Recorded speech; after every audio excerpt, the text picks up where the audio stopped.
Bernard's School of Theology and Ministry here in Rochester in 2021 as an assistant professor of systematic theology. She was 8 years as the editor for Saints at Magnificat, the Magnificat publication. The intersection of holiness and life as expressed in the lives of the saints and the church's theological anthropology is the heart of her academic work. Interesting use of words, the heart of her academic work, talking about anthropology, right? And her most recent article appeared in the 2023 winter issue of Communio, and this article is titled "A Blood Transfusion for Theology: Pope Francis, Teresa, and Therese." Lisa is a regular essayist for the St. Elizabeth Ann Seton Shrine, which you can see at setonshrine.org, and research director for an audio adventure series on the saints, produced by the Mary Beggars at Relevant Radio. She leads retreats locally at St. Bernard's and at the Abbey of the Genesee. Lisa earned her BA at the University of Notre Dame and holds the Master's of Theological Studies and Licentiate in Sacred Theology from the Pontifical John Paul II Institute for Studies on Marriage and Family. She's lived in the area for 20 years, so please join me in welcoming Lisa. Amazing. Thank you so much for being so patient with me tonight as I got lost. Fisher University campus. This is great. I see a lot of friends here and some new faces, so that's always amazing. I have a couple things here I'm going to hand out, but maybe at the end you can see if you want anything from me when I get to the end. All right, so tonight's talk is Happiness and Holiness, the Witness of Catholic Saints. And the premise of this talk, I'm just going to jump right in with it, is that holiness leads us to happiness. No worries. And tonight I'm going to discuss this groundbreaking idea within the context of some of the more challenging events of modern times. So the gulags, the concentration camps, and the dropping of the atomic bomb. What I hope to show is that we can discover through the experience of Catholic saints a way for us to live in our own difficult circumstances, because we all know that we have difficult circumstances, right? And so ultimately, learning about the saints is learning about what can help us. So the way I want to take into this topic is from an essay, or from a meditation that Pope Benedict XVI, our late pontiff, wrote when he was still Joseph Ratzinger. So he wrote this in 1967, and it was a meditation that he wrote, a series of meditations for Holy Week. Now, Christians are familiar with the 3 days of the Triduum, right? That's the ending of Holy Week. Holy Thursday, the day of the Last Supper. Good Friday, the day on which Jesus suffered and died on the cross and was placed in the tomb. And Easter Sunday, when he rose from the dead. But what of Holy Saturday? That day between Good Friday and Easter Sunday. Now, when I was growing up, Holy Saturday was, the biggest thing was that on Holy Saturday, we colored our Easter eggs. So that's all that Holy Saturday meant to me, was coloring Easter eggs. But Pope Benedict, who actually, interestingly enough, was born on Holy Saturday and baptized that same day, spent his entire life meditating on this mystery. And he says that Holy Saturday is the day of the hiddenness of God. On Good Friday, he writes, we could at least look at the pierced one, but Holy Saturday is empty. The heavy stone of the new tomb covers the deceased. Everything is over. Faith seems definitively unmasked as fanaticism. No God has saved this Jesus who called himself his son. One can rest assured, those sober ones who may at times have secretly vacillated in their conviction that there is nothing else, they were right all along. Holy Saturday, Benedict says, is a day of God's silence, of his absence, of the seeming triumph of those who say that God is dead. And in this way, it speaks very much to the last 100 years or so of human history, a period of time in which God's presence seems to be more and more questioned. And Benedict writes of this as being at the heart of the spirituality of this last century. The concealment of God, he says, is part of contemporary man's spirituality in an existential, almost subconscious manner, like a void in the heart that has continued to grow larger and larger. So excuse my sniffling. I am, of course, it's the time of year you come down with a cold, so I'm gonna sniffle. So what do we have in this last century? We have the atomic bombs that were dropped by Americans on Japan, and we have the German concentration camps, and both of these, in a way, were triumphs of human technology. In the bomb, forces were put into play that continue to exhaust our imagination, right? The inner power of the atom was unleashed. And the Nazi death camps, it has often been pointed out, were marvels of efficiency and engineering.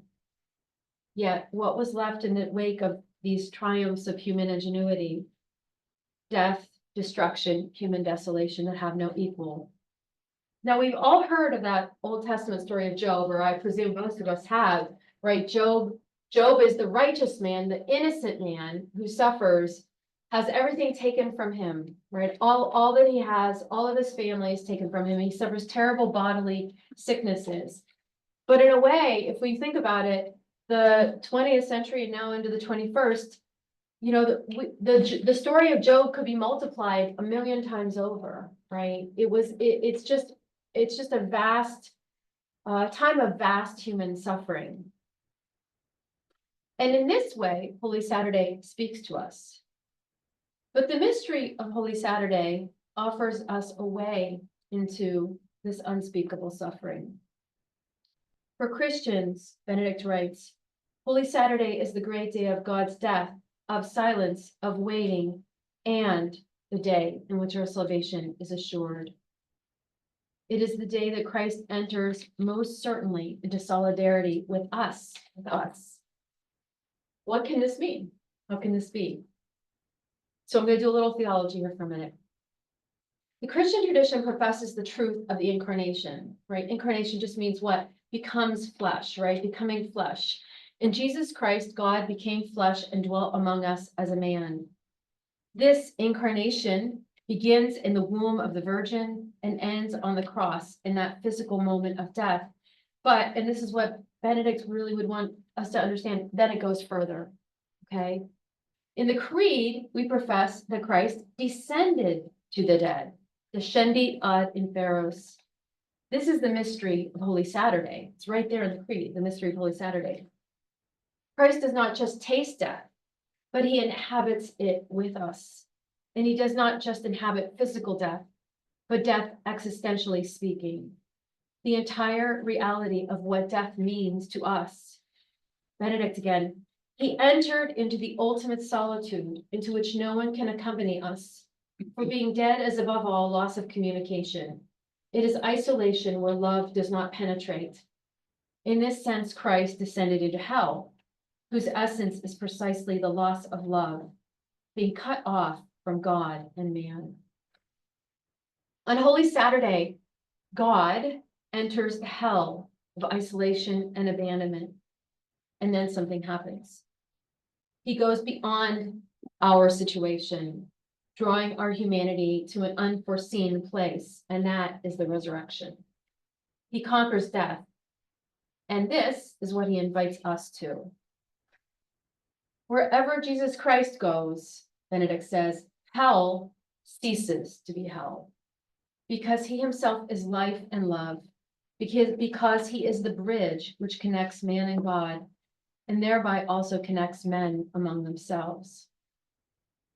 And thus, the descent is at the same time also transformation.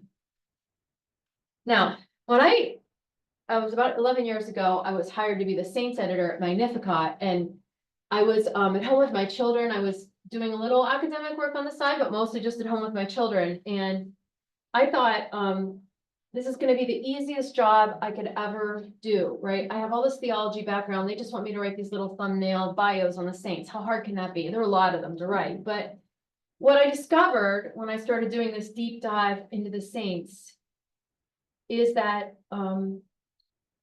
my presuppositions about who saints were and how they operated in human history were constantly being overturned. Now, I brought a book here today with me. I brought a bunch of books, by the way. If you want to see books about the people that I'm talking about, I brought books on just about everybody, I think. This is Jacob de Vrijna's Golden Legend. Does anybody know what the Golden Legend is? Okay, this was the best-selling book in the Middle Ages, okay? What is the Golden Legend? It's a collection of stories about saints.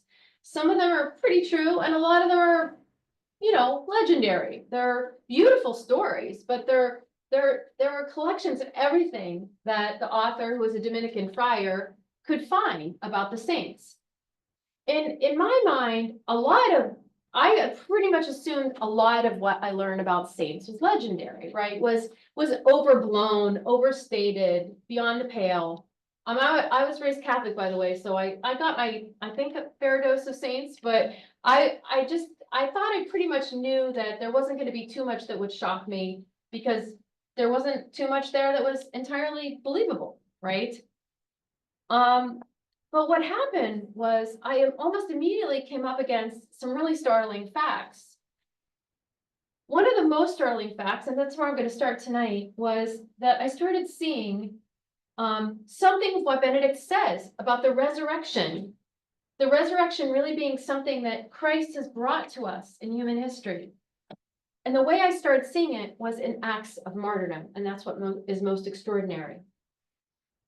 It is present, amazingly, right at the beginning of the church with Saint Stephen. Does anybody know the account? How many of us know the account of Saint Stephen, the martyr? Okay, this is in Acts of the Apostles, okay? Acts of the Apostles, chapter 7.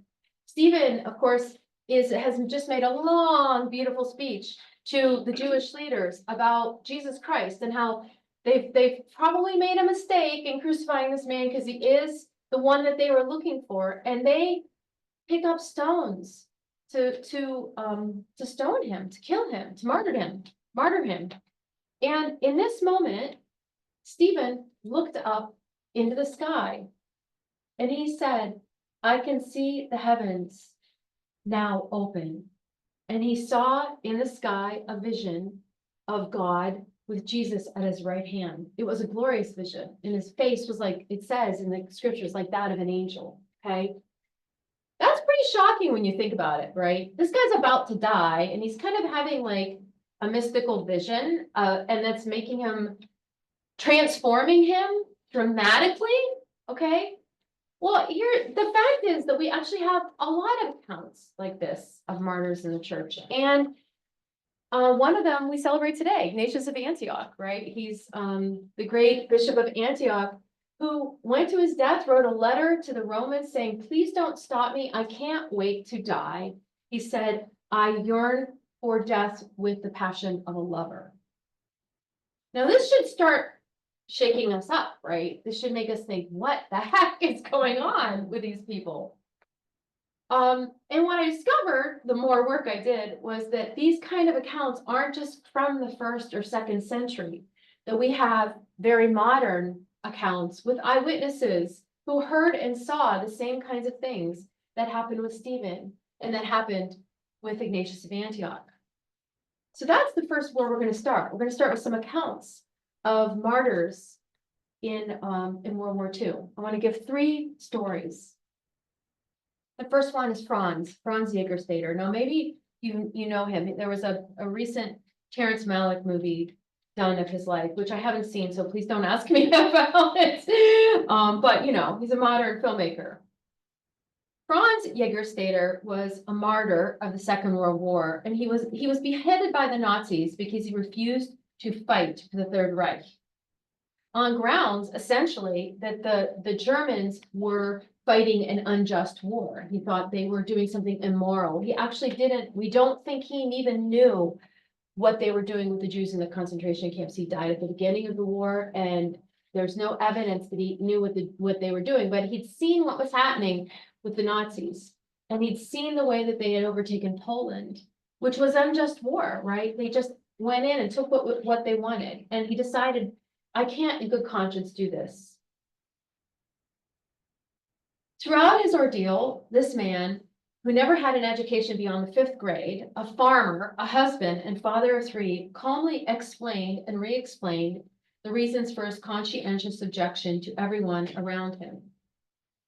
No one sided with him, although his wife, Francisca, did stay with him supportively throughout it all. Today, when we read his arguments, which we have in his writings, from a distance of 80 years, it's astounding the clarity and beauty of the way he writes.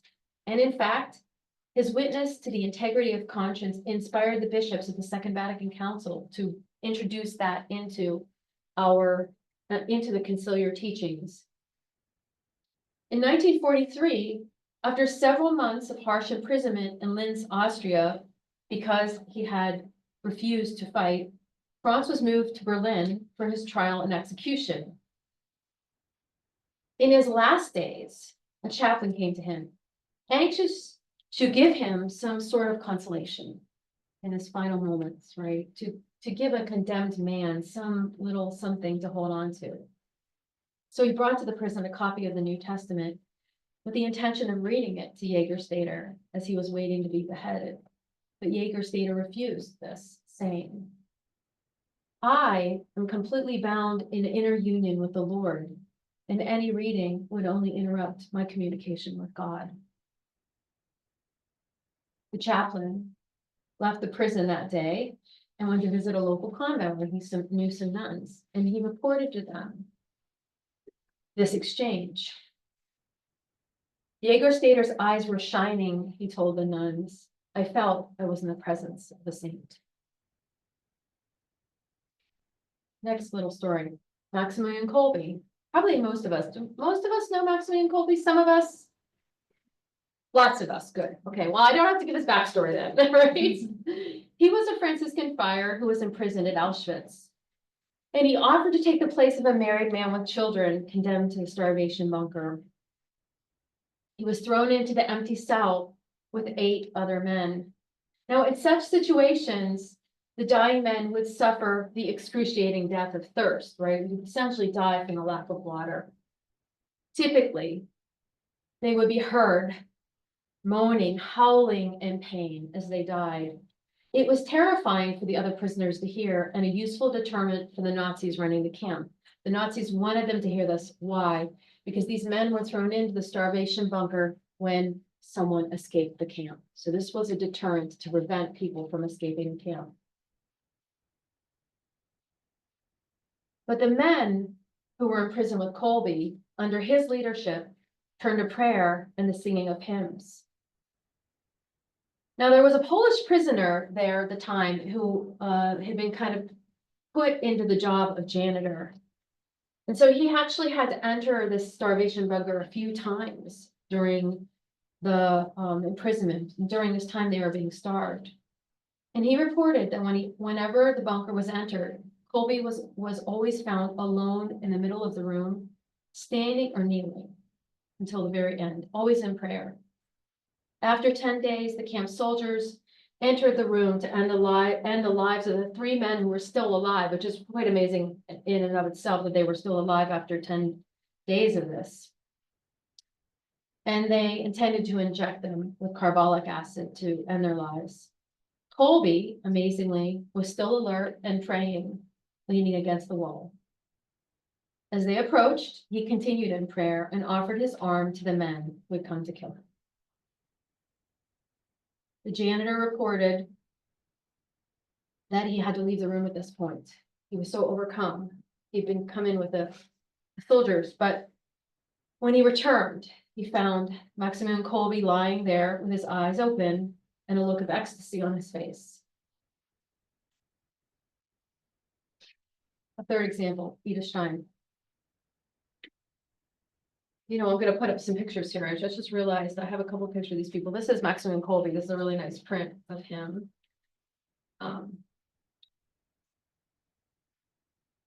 This is Jägerstätter on his motorcycle. He's a very regular guy, by the way. He's the first kid to have a motorcycle in his village in Austria. And this is Maximilian's shrine at Auschwitz. This is actually the starvation bunker. Edith Stein. Stein was canonized with her name in religious life, Teresa Benedicta Alcuce. This is often translated Teresa Benedicta of the Cross, right? You often hear people, popular name now for girls, for Catholic girls, Teresa Benedicta or just Benedicta, right? But it's better translated, Teresa, blessed by the cross, blessed by the cross. Edith, Teresa, was raised Jewish in a pious family. And at age 13, she became an atheist. She had had enough of it and decided to leave behind the faith of her childhood. And yet she continued to have a love, a passion for the truth. She studied psychology, and then she got into philosophy, and it turned out she was incredibly gifted in this area. She's probably really the best known woman philosopher there is, actually. She was a student of Edmund Husserl, who was one of the founders of phenomenology, and she got her doctorate under him, and probably would have gone on to an amazing career as a professor, except that she was held back by two things. One, that she was a woman, although she was starting to get a little traction on her career. But then the second thing that came in was that she was a Jew, right? She was living in Germany, and she was living in the period when there started to be a very determined push back against Jews. Edith began, as I said, a search for the truth, and she found it first in philosophy, but then when she encountered the Catholic faith. She had a very beautiful, dramatic conversion. At the age of 41, she entered the Carmelite order in the wake of these moments when she realized she was not going to be able to pursue an academic career. She was 41 at that time. Now, she had been born on Yom Kippur, the Jewish Day of Atonement. So for that reason, it's very interesting to realize that when she entered the convent, she asked the Mother Superior to permit her to, quote, offer herself to the heart of Jesus as a sacrifice of atonement for true peace. She already foresaw what was happening, the coming attack on the Jews, and even wrote a letter to the Pope at the time, prophesying what was going to happen in Germany, and pretty much everything she saw did come to pass. When the war came, she was transferred by the Carmelites to Echt, Holland. But then the Germans took over Holland, and the Dutch bishops resisted this very sternly. In retribution, the Nazis rounded up all Catholics of Jewish descent. On August 2nd, 1942, the Gestapo arrived at the convent in Echt. Edith was there with her sister Rosa, who had come to live with her at the convent. And that day, they came. She stood up, got her stuff, and said, "Come, Rosa, we are going for our people." She consciously gave herself over for the Jewish people. She would be gassed 5 days later in Auschwitz. Amazingly, we have several eyewitnesses who saw her in this little period of time as she was being transported to Auschwitz. Multiple people testified to seeing her on the train platform with the other women that the Nazis had rounded up, a radiant island of consolation and confidence for many others, especially the children. Somehow she managed to slip a note to someone who got it back to the sisters, and the note read, "I'm content about everything. One cannot acquire a science of the cross," this was her passion, the science of the cross, "unless one begins by really suffering the weight of the cross. From the very beginning, I've had this inner conviction, and I have said from the bottom of my heart, Ave crux, spes unica, hail to the cross, our only hope." So what do we see is happening in these lives of these three different people, Franz Jägerstätter, Maximilian Kolbe, Edith Stein? it's very interesting to look at the way they lived at the end of their lives, right? What do we see? We see signs of the capacity to meet death itself without fear, with joy even, and with genuine concern for others. There's Edith Stein, that kind of woman of compassion in the center of the chaos. And this is the resurrection, breaking through in darkness, in silence, in ultimate suffering. This is that Holy Saturday experience. Okay, so that's really great. You know, heard my stories. Now you're wondering, well, how do you get to a place like that, right? Because that is honestly the real question, and I'll be completely honest with you. This is my whole interest. My whole interest in studying the saints right now is, what was their journey? How did they get to this place? Okay, so let's try to articulate first what is the source of this joy. And for this, we're going to turn to another figure. I would like to talk now about servant of God, Takashi Paul Nagai. Now, Takashi Paul Nagai, so servant of God means that he's in the road to canonization. He's not even venerable yet, but his cause has been opened up, and they're gathering all of the necessary information in order to bring it to Rome. So he's not a saint technically yet, but I have to say, of all of the modern figures, he's the one I've most fallen in love with. So I love to share his story. Takashi was a Japanese medical doctor, a convert to Catholicism, who survived the dropping of the atomic bomb on Nagasaki, Japan on August 9, 1945. In his book, The Bells of Nagasaki, Takashi tells of that experience. He tells of these first days, first hours and days and weeks of what it was like living in Nagasaki, right from the moment that the bomb dropped. Takashi was a medical doctor, and he was actually trained in radiology, which was just a baby science at the time. And so actually he was in a privileged position to be able to explain the effects of the bomb, which he does in that book. Actually, if you get a chance to read it, it's bracing reading. Because, and I can't explain it all. I'd be here all day trying to explain all the effects of the dropping of an atomic bomb. But I actually did go in, I taught this recently in class to my students, and we were reading The Bells of Nagasaki, and I actually went in and tried to like enumerate all of the things that happen when one of these bombs goes off. But there's an incredible impact, incredible explosion of heat and a kind of a pressure, a wind that builds up, and then there's going to be a negative pressure that follows. And all of this decimates everything. Buildings, crushes bodies. The heat burns. If you didn't get crushed, you get burned if you're outside, right? People had severe burns all over their entire bodies.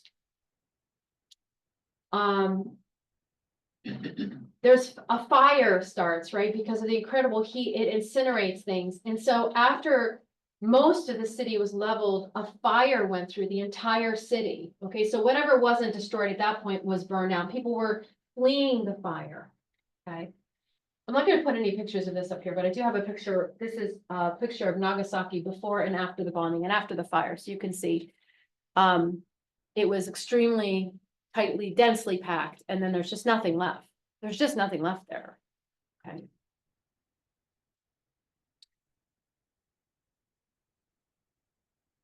The guy himself almost died of his wounds, and then later almost died of radiation sickness. And actually, maybe at the end, if we have time, we can talk about how he survived the radiation sickness, because he tells the story as a miracle. He miraculously recovered from the radiation sickness. But what I want to jump to right now is an experience that comes in his last book, the last book that he wrote called Thoughts from Lickona. He shares a particular moment in that time after the bomb was dropped. It was an experience that he had 10 days after the blast. He was standing under a full moon, looking at what he called the shadowless landscape of Nagasaki, because nothing was standing. And he was reflecting.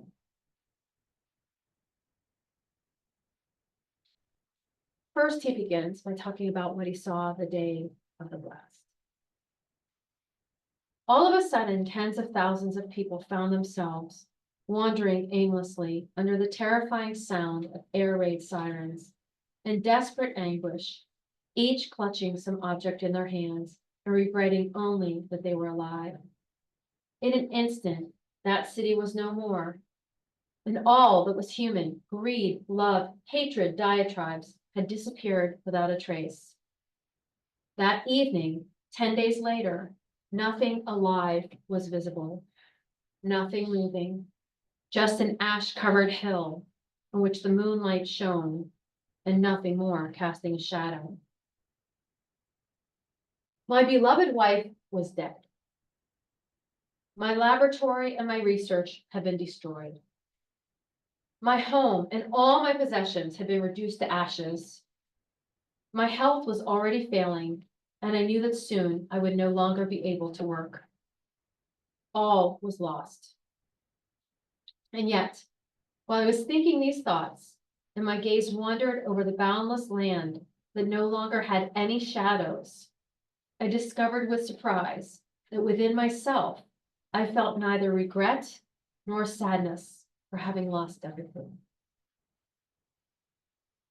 What perishes, perishes. What dies, dies. Seeing the few remnants of all that was lost, I realized the foolishness of us men, obsessed with grasping for things that die and struggling not to let them be taken away once they are gained.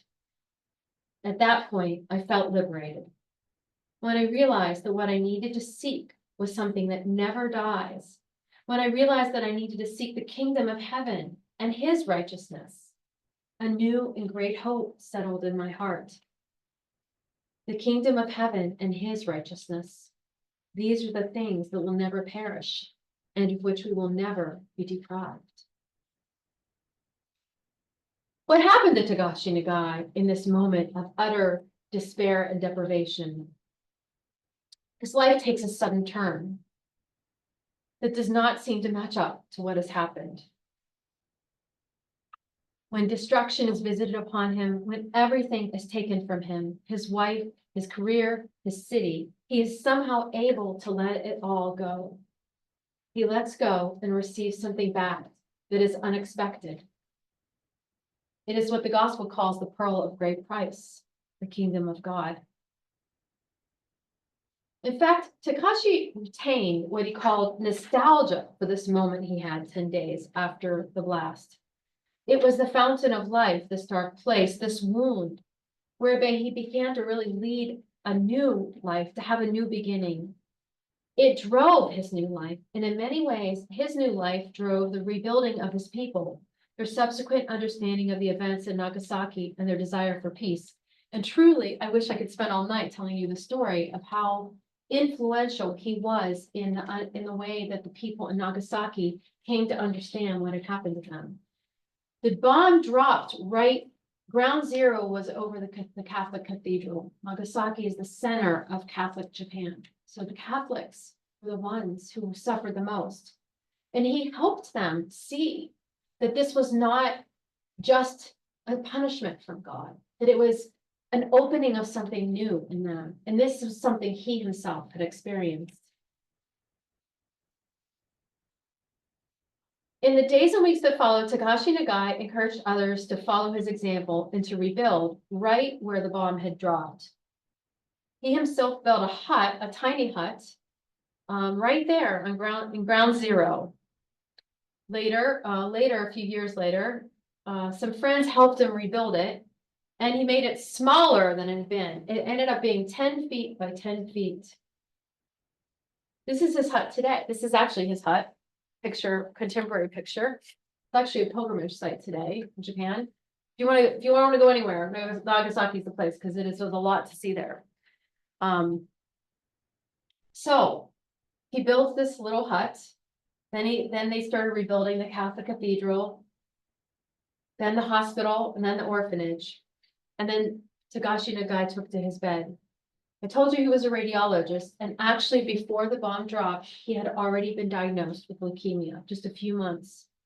Now, however, he had had a second dose of radiation, right? The fallout from the bomb. But this didn't stop him. He worked with incredible energy from his bed.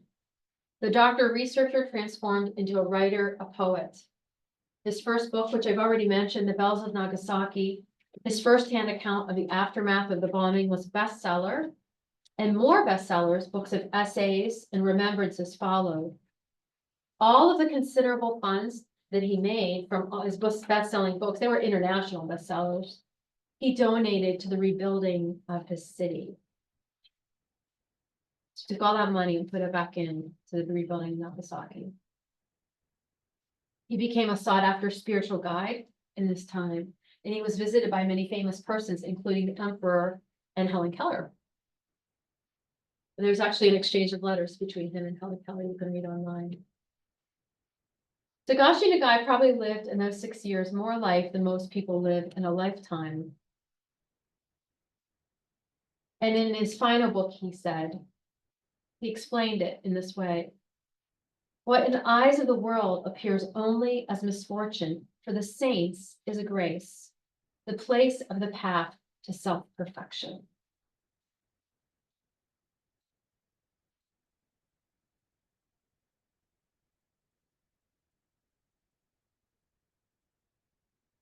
So how can we make sense of what the witness of Tagashi Nagai and all of these saints? Let's look to a great source, Thomas Aquinas. Aquinas teaches, it is impossible for any created good to constitute man's happiness. For happiness is that perfect good which entirely satisfies one's desire. Otherwise, it would not be the ultimate end, if something yet remained to be desired. Now, the object of the will, that is, of man's desire, is what is universally good, just as the object of the intellect is what is universally true. Hence, it is evident that nothing can satisfy man's will except what is universally good. This is to be found not in any creature, but in God alone. This is what happened to Tagashi Nagai. He started living for God alone, and it made him very happy. And this could be a good definition of a saint, a person who lives for God alone and discovers happiness in the process. Again and again in the lives of the saints of the 20th century, we see this consistent theme. The one thing that permits them to survive is this relationship with God. And not just any God, God broadly speaking, but the God who became man in Jesus Christ.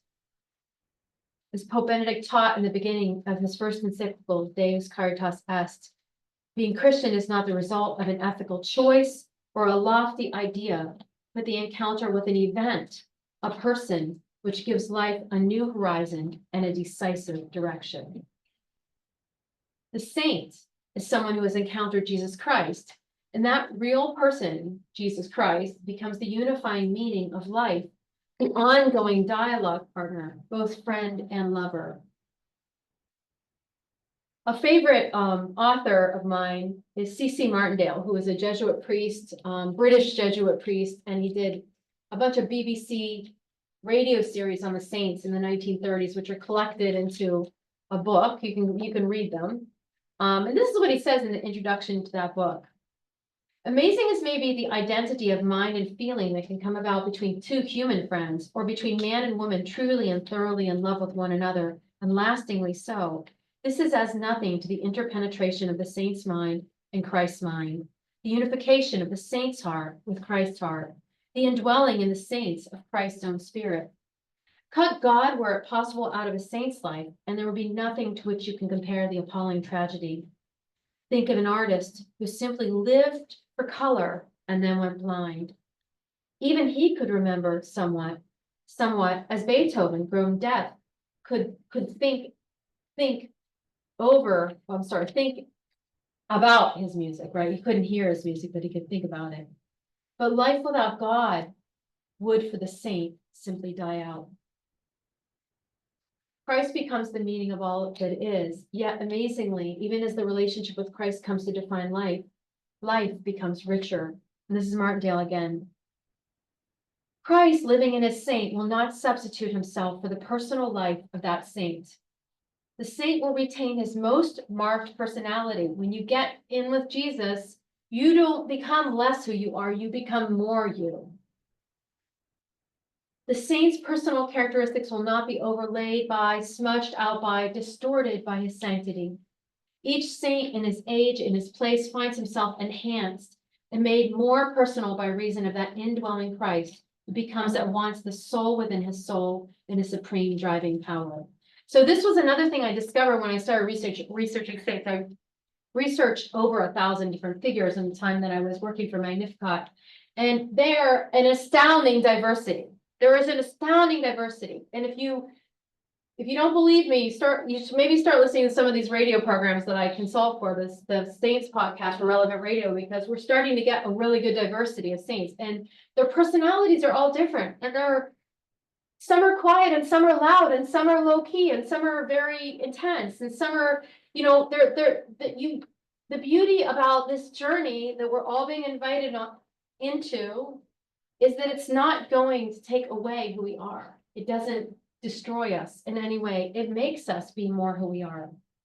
Okay, so now we have a little bit of a sense of what's happening here, right? God alone, right? Seek ye first the kingdom of God and all his righteousness, okay? So I want to go a little bit deeper in this talk tonight, just one step deeper, okay? Because this still doesn't explain anything about how this happens to a person, right? We now have more, but we need to get a little bit more of the how, a little bit more of the how. And this is my final story that I want to tell. It's a little bit on the longer side, but I hopefully, because these are stories, they'll keep you, right?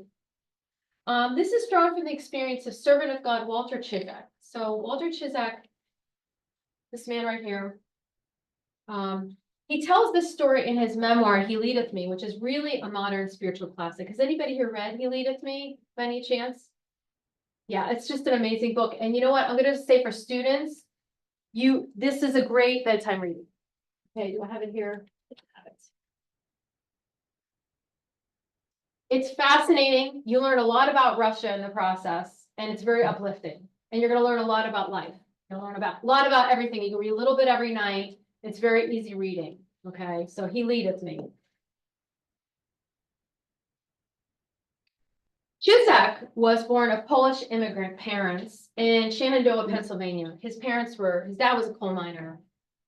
He became a Jesuit priest, a missionary, and in 1939, he was working in Poland. He was a missionary to Poland when Russia and Germany partitioned the country. Having always dreamed of being a missionary to Russia, that's what he really wanted to do. He entered the country with the Poles he was serving, who were kind of moving into Russia to look for work. But in 1941, so 2 years after that, he was arrested in Russia, imprisoned, and charged with being a spy for the Vatican. So it turns out they knew he was a priest, they knew he was from America, even though his Polish and Russian were really perfect, and they had him pegged as a spy.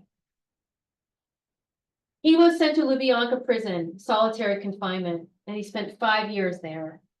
After his release from Lubyanka, he was sentenced to 15 years in the Siberian gulags, the labor camps, where workers were driven to work 16 and 18-hour days, building factories in freezing weather, and slaving in copper and coal mines. They were poorly housed and survived on subsistence rations. It was really like a death sentence. But Chizak survived his sentence. But at the same time, he was not allowed by the authorities to leave Russia, nor was he even allowed to go into any major city where he could, say, get out of Russia. He was living in the backwoods towns. Until one day, they showed up and took him and put him on a plane. It turns out his family had never lost hope. They found out he was alive, and they petitioned the American government, and he was traded for a Soviet spy that we had discovered. So this is a picture of him the day he came back. These are actually his sisters. One sister is a nun. The other one was married.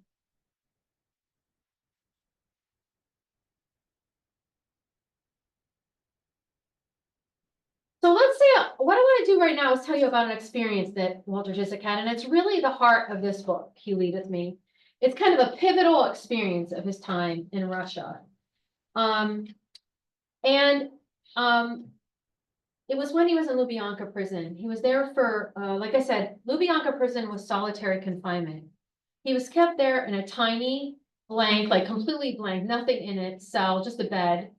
It was almost windowless. There was a tiny little crack where sunlight could come in. He was not permitted to sit down or even lean against the walls during the day. So he spent his days standing or pacing. He was underfed and constantly awaiting the next meal. There was nothing to do all day but be afraid, right? And not know what your future is. And so many men went mad in these conditions. The days were broken up only by periodic interrogation sessions in which Chisek was tortured.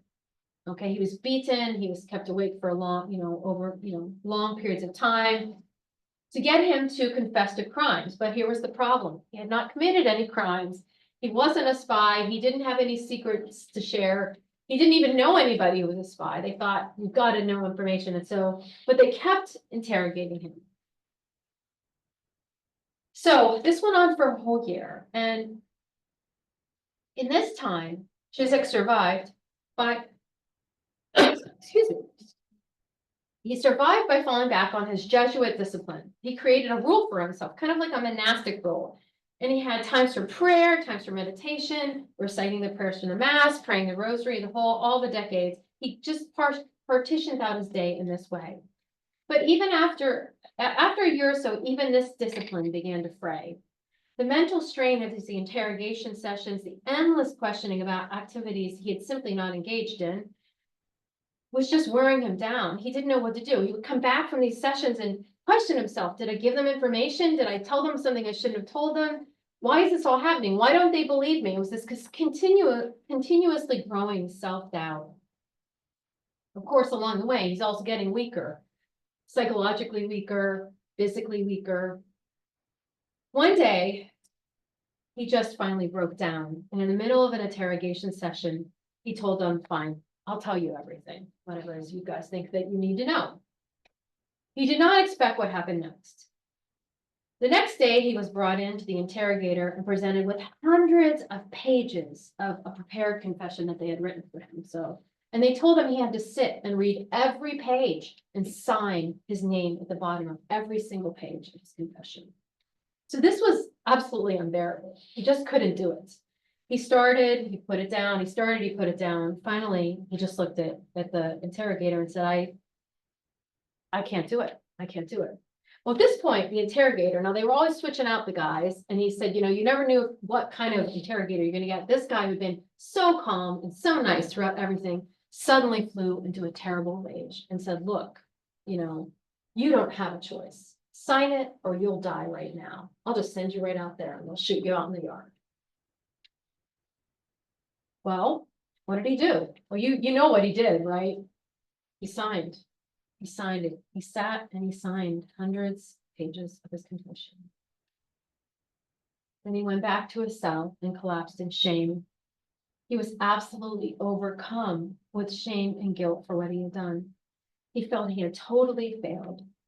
He had given in. He felt utterly distraught.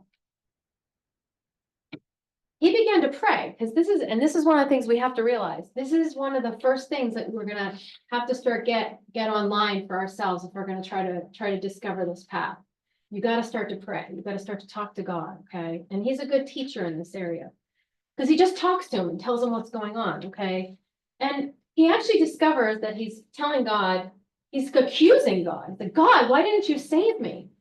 And why didn't you come in at the final moment like you always did for all your martyrs and give them something to say that's amazing and just completely overwhelms the interrogator and makes them convert to the faith or something like that. He had this idea that, this is the way it was supposed to turn out. The Holy Spirit was going to just make it all turn around for me in the end, and it didn't happen.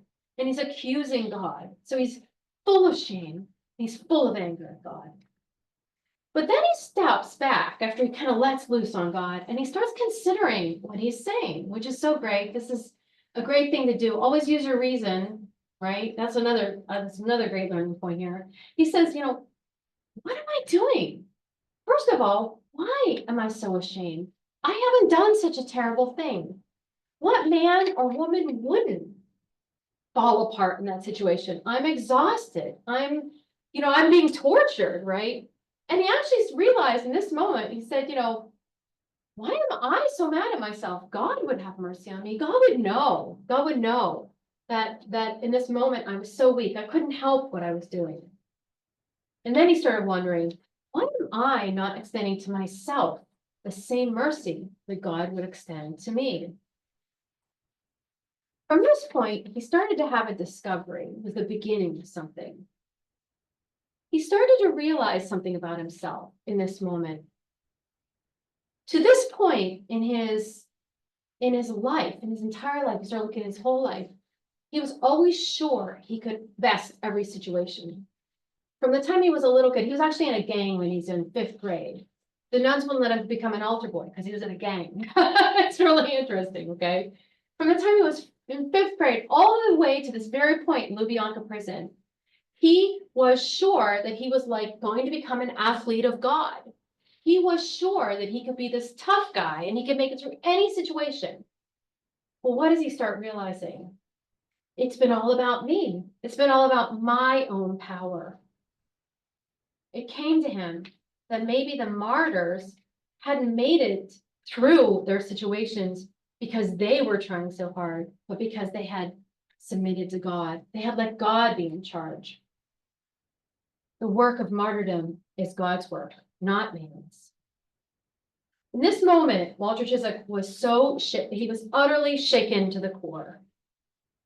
He felt like everything he had done in his life up to this point had been all about himself, and he didn't know what to do. And it was like a moment when you realize, I can't operate the way I've been operating up until this point, but I have no idea what to do next. I have no idea what to do next.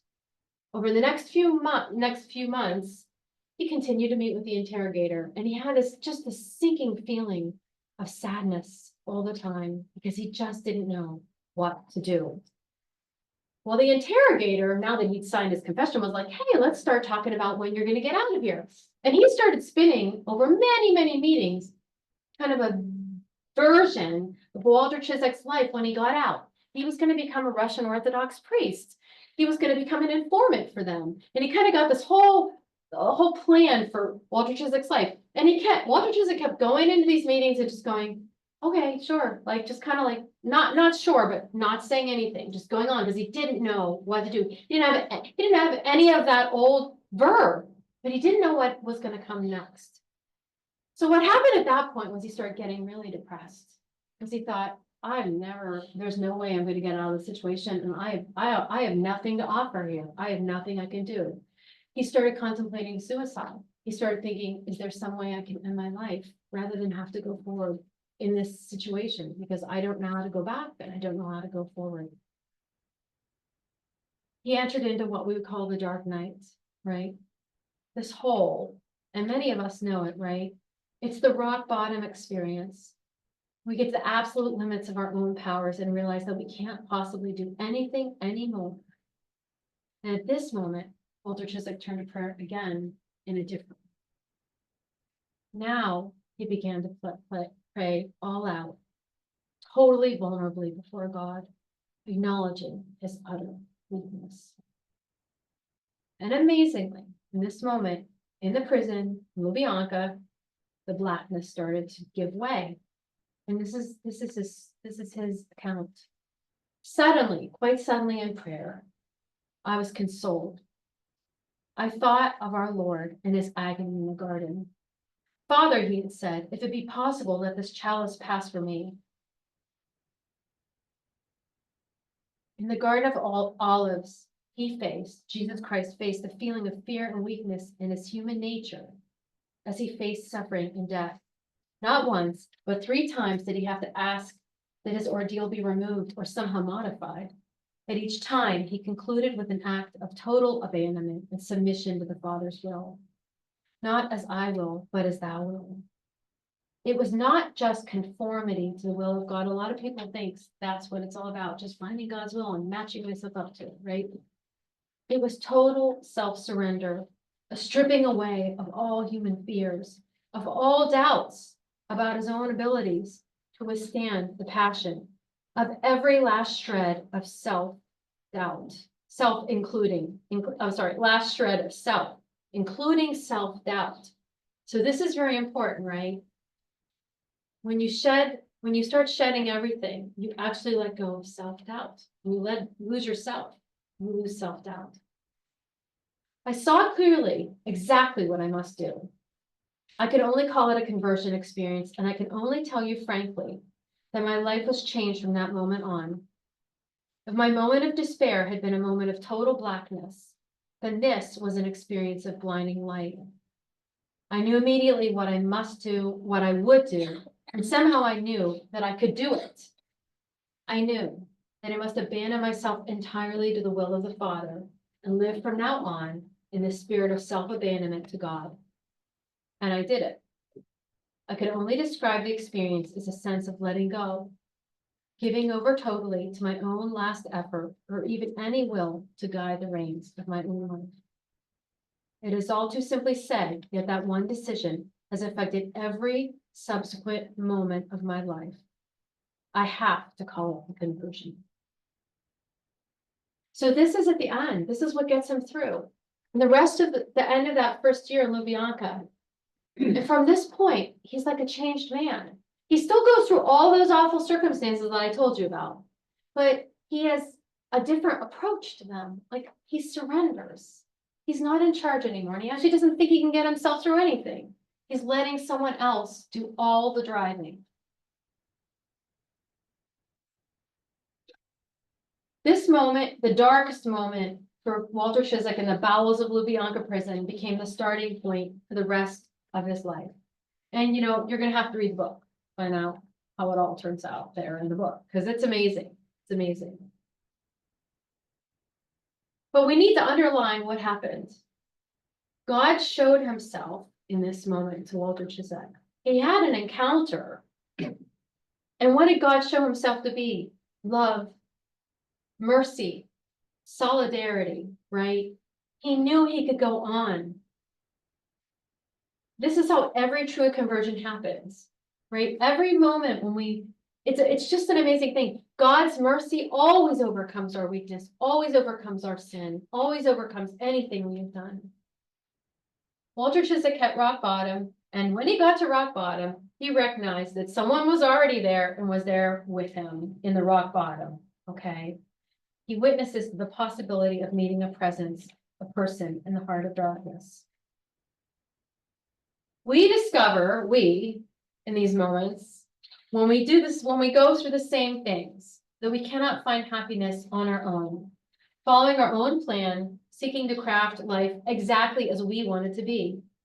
We discover the insufficiency of our resources, the inadequacy of our own powers, the smallness of our minds, and the ever more disconcerting smallness of our hearts. We cannot go on as we wish.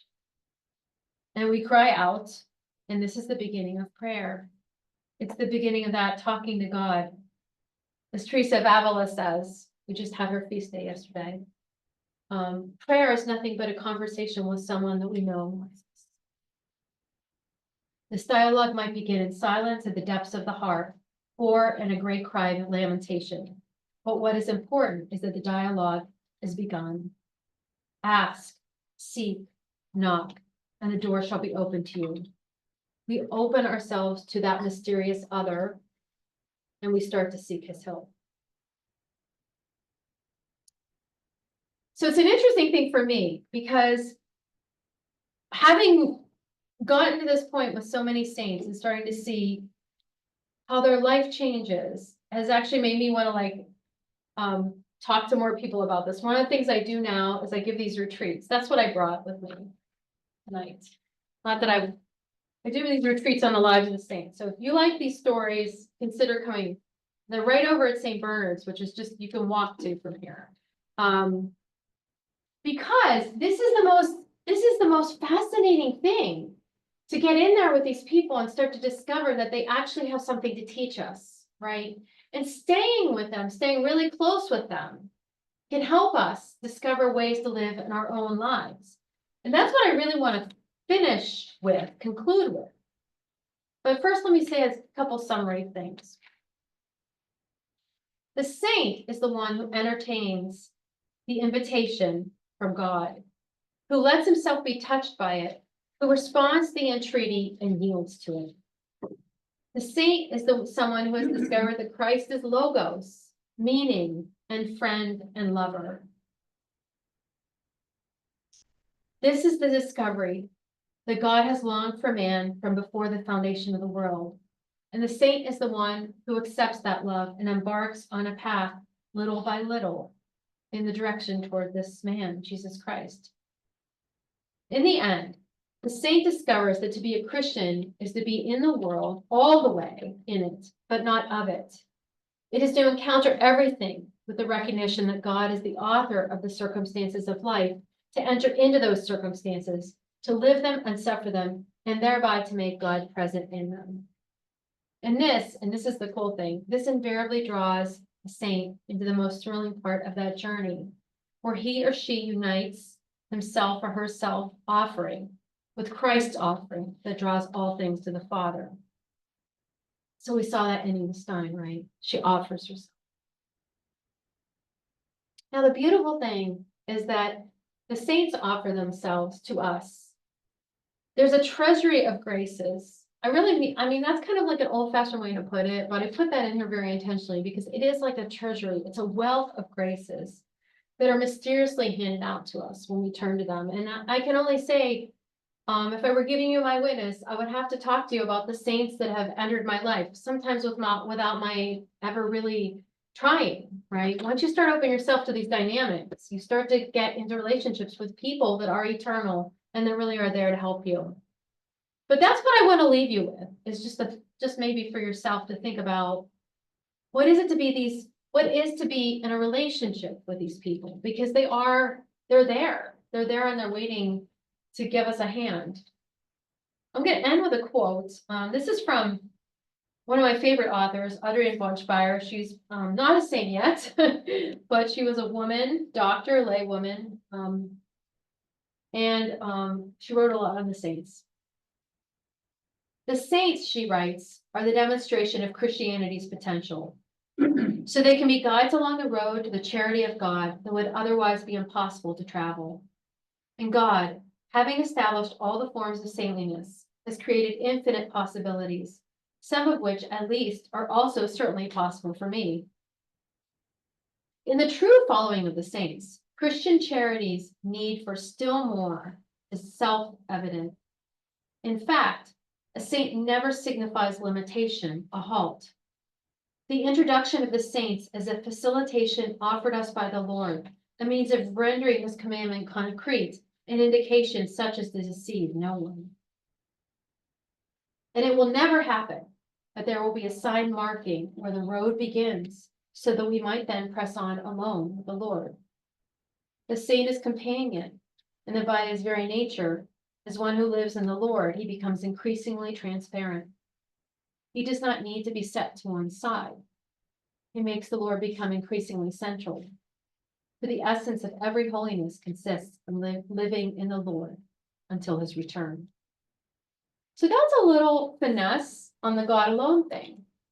You can turn to God alone, but you can also count on friends in heaven. Thank you.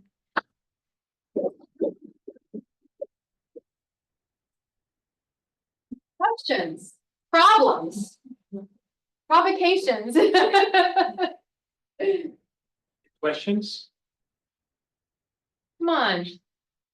Let's push me a little bit. Yes. Thank you. Very nice talk. My question is, we hear about these spectacular life stories where they're confronted with very unusual circumstances. So how can we who are living more normal lives without the stresses of even their existence and these extreme challenges, how can we attain the kind of spirituality they can without the pressures and Without being in a voices? concentration camp.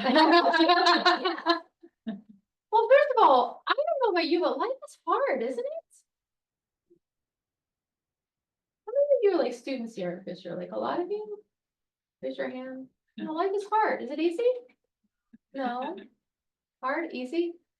Definitely hard. Hard. I mean, I think we live in a very, I don't think we live in an easy time. I really don't. I mean, we have a lot of conveniences. We have a lot of suffering, right? We don't have family nearby. We have broken families. We have abusive relationships. We have, like there's all kinds of, I mean, I feel like everybody I meet, every other person I meet, every person I meet has real moments and sufferings, a lot with relationships and loneliness. And, we all have our addictions, right? We all have our things that we can't, we feel like every day you're like, I did too much of that on my phone too much, ate too much, drank too much, whatever, we all have our things. So, I mean, I would prefer to think that we actually suffer a fair amount, and I think that's kind of a start, to be honest, it's just to start saying like when we really feel like not to cover over anything. I teach a course called Spiritual Formation. It's really a course of learning to pray with the saints. And we start off, a big part of that course is vulnerability. Because most of us, when we go before God, we say things to God that we think God would like to hear. It's like when you go, before your teacher, like, you have a kind of and I'm not saying the prayers are bad, but you gotta let loose with him. When you're mad at him, you gotta say you're mad. Like a good teaching for this is the Psalms. Psalms have the whole range of human experience, and the psalmist accuses God and says, why is this happening to me? So I guess I would say the first thing is to be honest about what we're actually suffering, and then open it up, open it to him. And it's like prayer is not a complex reality. Like I tell my students, it's not like we set the bar so high for ourselves. Like we're like, I'm gonna pray a rosary every day. Well, like then, the day you don't get the rosary done, you're like beating yourself up. Like set it really low. Be like, I'm gonna set my timer for 3 minutes and try to give God 3 minutes. And like just like be with him for 3 minutes. Always up that when it starts to get good, when it starts to feel like a nice, 5 minutes, whatever, But I would just say pray. Pray is open yourself and discover, what's going on inside. I don't know if that makes sense, but Yeah. the heart is, we have a lot of wounds. We all have them, and he wants to heal them. That's how he is. He wants to heal our wounds. Another question, comment? I, from your previous class, took this quote away, and I thought it was very helpful. That people often think to look at the saints now that they've written a book or now that they've been canonized, but they didn't start there. Yes. So even when you show those pictures of the saint on his motorcycle, he was the first, like those things stick with me. Yeah. And they make me feel like maybe I won't grow up to be a saint, but we should all be trying. And it's fascinating, it's beautiful actually, but it's this class that you just taught and the class at St. Bernard's that I took with you both showed me that they really are just really like beautiful psychological studies in letting go. And the minute you surrender, and it really is, it's like a paradox. It's like for people that like to be in control, and a lot of us like to be in control of our kids, where they're going to go to college, are they going to go to college? What am I getting done today? That the minute that you sort of start to let go, it's like a bumper sticker, right? Like let go, let God. But in a way, it really does provide this sense of calm. I don't know. Yeah. And I have found that very helpful in my life. Yeah, Those well, two that's good. things. I like that. I like that point about they started. Well, one of the beautiful things about Walter Chizek, and we just, did we do that in the class? Yeah, we did it in the class you were in. Is, when you read his story and then you realize where he came from, like I said, he was in a gang, he was beating kids, like he is a little hellion, this kid. And when he told his father he wanted to be a priest, his father was like, are you serious? Like his father was very worried, like, why? What's going on? I mean, he had a prayer life, he had a relationship with God, but he definitely had this idea that he was going to be a superhero. Like I was going to be a superhero of the spiritual life. He used to when he went to the seminary, he used to get up in the morning and go running before anything started, like he was gonna do all these extreme penances and stuff. But that's weird, that's kind of weird, he was a weird kid, like yeah, and I think that's, but they're all of their humanity has to be. Like, we have to bring God all of our humanity, and that's kind of where most of us are struggling if we're raised Catholic is. You know, we think that like, I'm gonna become holy, which means I have to leave that like massive section of myself out and like work on this tiny little bit that's like the holy piece, but it's actually the opposite way. Bring it all, everything, every problem to him, because there's nothing that he hasn't already conquered. I don't care, you can say anything you want, you know, you can say anything, any problem. There are no sins that are outside of the range of God's mercy. There are no sufferings, there are no addictions, there are no, you know, things that we want to hide that God can't touch. Anyway. I'm preaching, so that's what happens to me when I get excited about this stuff, so I can go back to academics, like, academic question. So is it fair to summarize suffering, then abandonment, and then happiness? There you go, suffering, abandonment, that was good, thank you. Thank you.